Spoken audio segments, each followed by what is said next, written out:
Hello and welcome back everybody. My name is Magnus the Red and we're going to be doing something a little bit different. A Total War Warhammer 2 replay. I'm going to be playing as Hag Grief and my friend is going to be playing as the High Elves. So let's get straight into the replay. Don't you just love it when that happens? So, we'll go through the army compositions.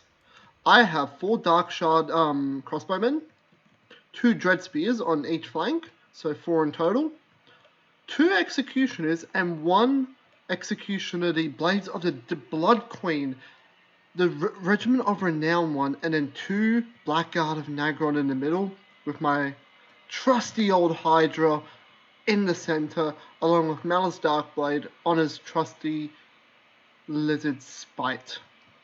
And I also have 3 Witch Elves, which are supposed to be running into the forest anytime now, while my opponent, he has taken a Archer heavy list. A 4 Sea Guard with shields, 2 Archers, 2 Archer units, so that's 6 already, 1 Phoenix Guard unit, 2 units of Swordmasters, and then 1 unit of White Lions, and 2 Dragon Princes. And then we got a Prince in the middle on his Griffin, on a Great Eagle, and an Alistair and a White Lion on the right flank, and where is the Noble on the left flank? So we'll start the battle. My first move is to move my guys into the center, but then I realize that's a mistake because I see this is what's waiting for me. So I decide to go for a more disadvantaged area and go for the center. Go away from the center and head into the forest. My Witch Elves, we were already planning to do that, are pulling back because I decided to sacrifice them to take on the Dragon Princes. As you'll see shortly, I sacrifice them, which allows the rest of my army to be unimpeded without the enemy's cavalry doing hammer and anvils, because I decided not to take any cavalry. I decided to go for an all infantry list. So, this is the main reason I decided to not go down the center, is because of the Eagle Claw Bolt Throwers.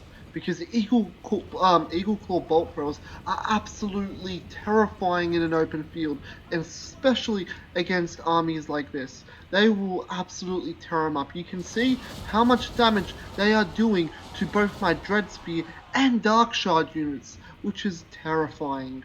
So now you see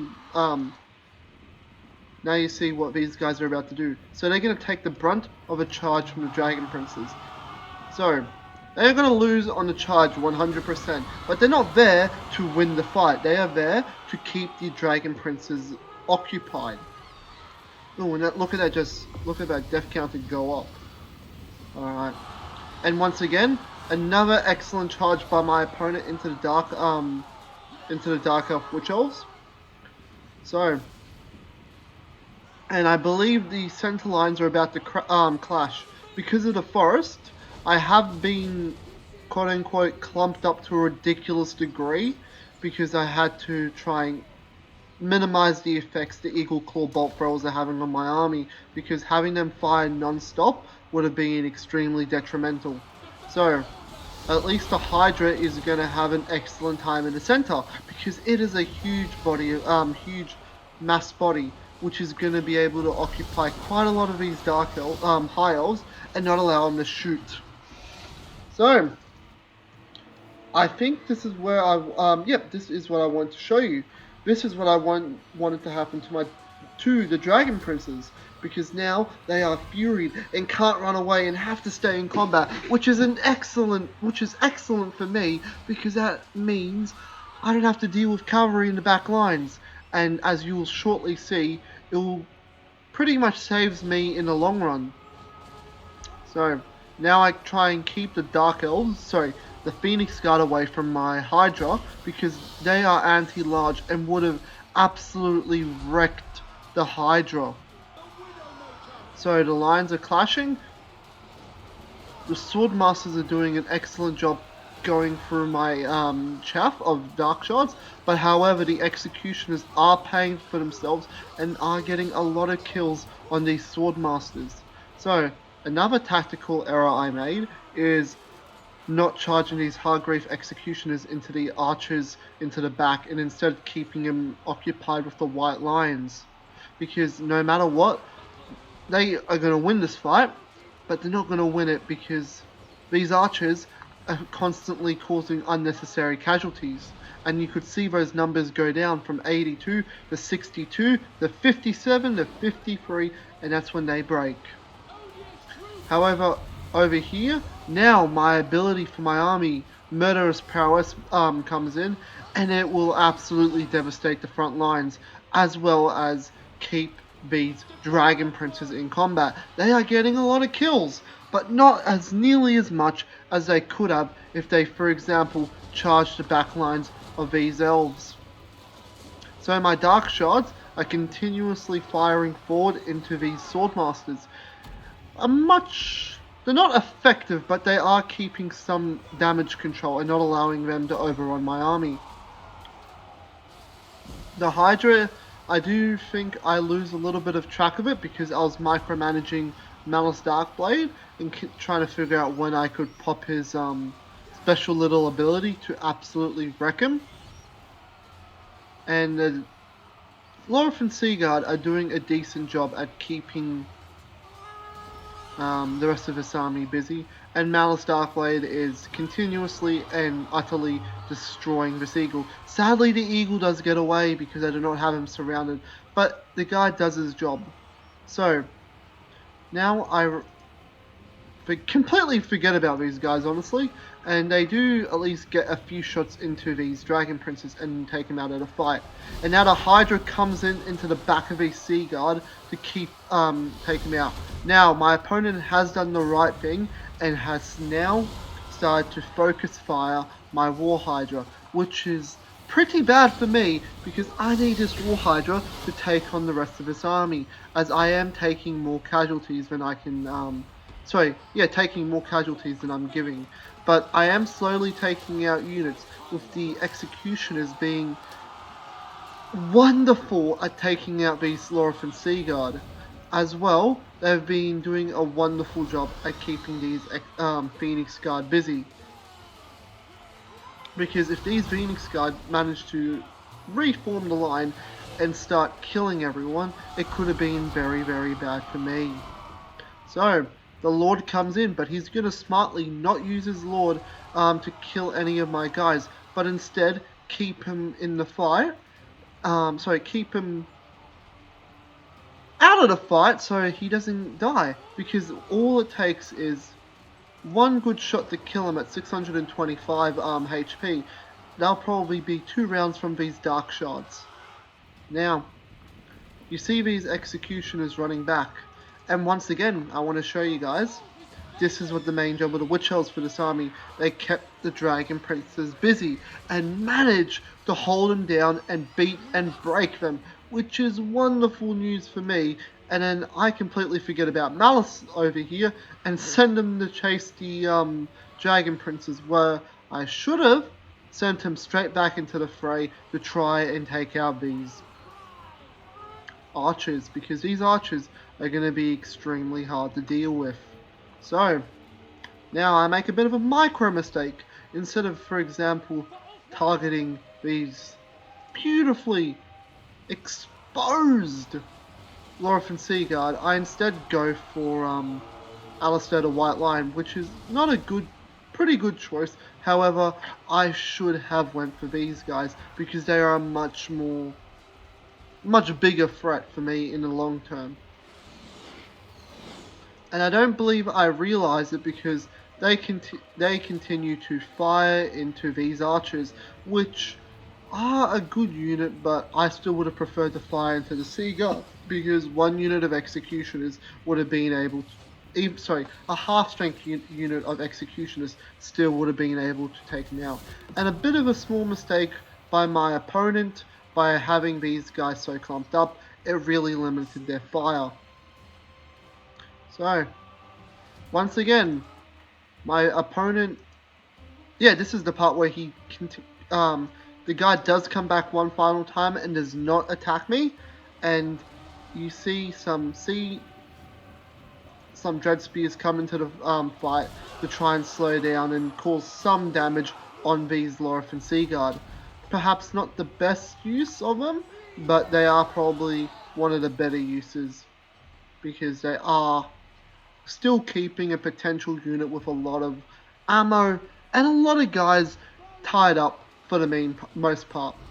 And now you see my Hydra trying to go for the archers, because if I can keep the archers, break the archers, I can at least have a bit of a advantage in the shooting game, because I still have a couple of dark shards alive, and it will give me a strong advantage to not allow them to die, as well as this squad is still pretty healthy for such a long battle. Alright, so this is where I make another tactical mistake. I keep the Hydra going out over there. And what my opponent should have, and also my opponent does another boo-boo mistake as well, is he puts his artillery into the forest. Perhaps not the best thing, but at this current point, they were out of ammo, so I can't really blame them for doing that. It gives them a couple more bodies to throw at the enemy. So now you get my Hydra. He's going to go after the remaining Lorith and Seaguard, because this is probably one of the scariest units still on the field, and something I need to take care of. Alright. And then I actually go for Alistair, the White Lion, which in hindsight was a bit of a mistake, and then I click off and go for the Seaguard, which are running, which is again a very stupid decision by me. So I've still got a couple of Witch Elves, and the Noble over there is still alive.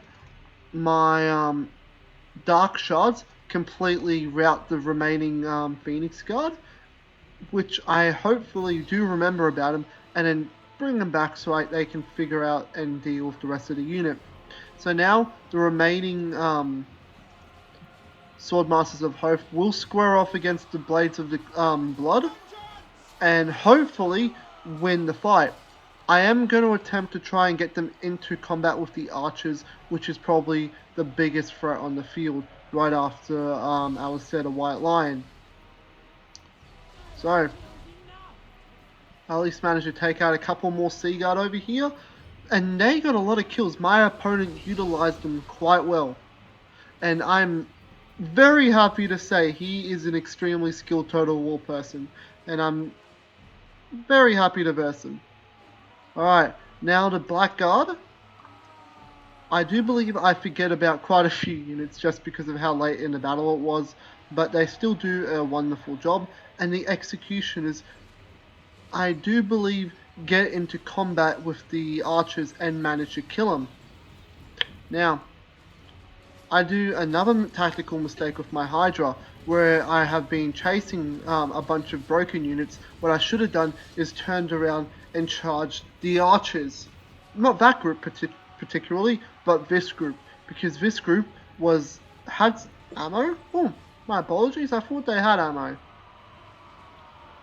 but I guess they didn't. But now the War Hydra is going to break before it gets into combat and shatter, which completely devastates my army. And I believe if you look at the balance of power, you will see it turn to my not opponent, yeah, to my adversary, just slightly. Now, these Executioners are at least well, crap. Are going to slaughter these archers, because they are a full strength Executioner unit and they are a lot stronger than the archers. However, they will still have some trouble with the Seaguard, because Seaguard are a very elite infantry unit, and they will also have some trouble with Alistair the White Lion, just because he is a hero unit and they are somewhat more tankier. And my opponent once again does an excellent job of not keeping his prince alive, because if the prince got into combat at this current point, it would spell the end of his army due to the terror bonus.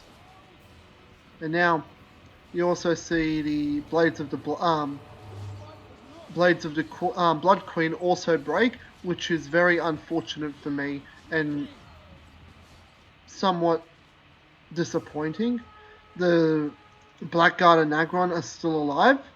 What else? Hageneth Executioners, Witch Elves are still alive. These Dread Spears are about to break, and once again, not the most effective use of my guys over here with the Hageneth Executioners, but they do at least soak up some of the remaining ammo, which this army does have. And I do believe the battle went for a bit longer, but for some reason, the battle just ends here. But thank you very much, everybody. I hope each and one of you guys have a wonderful day. And my name's been Magnus, and I'll see you guys in the next video.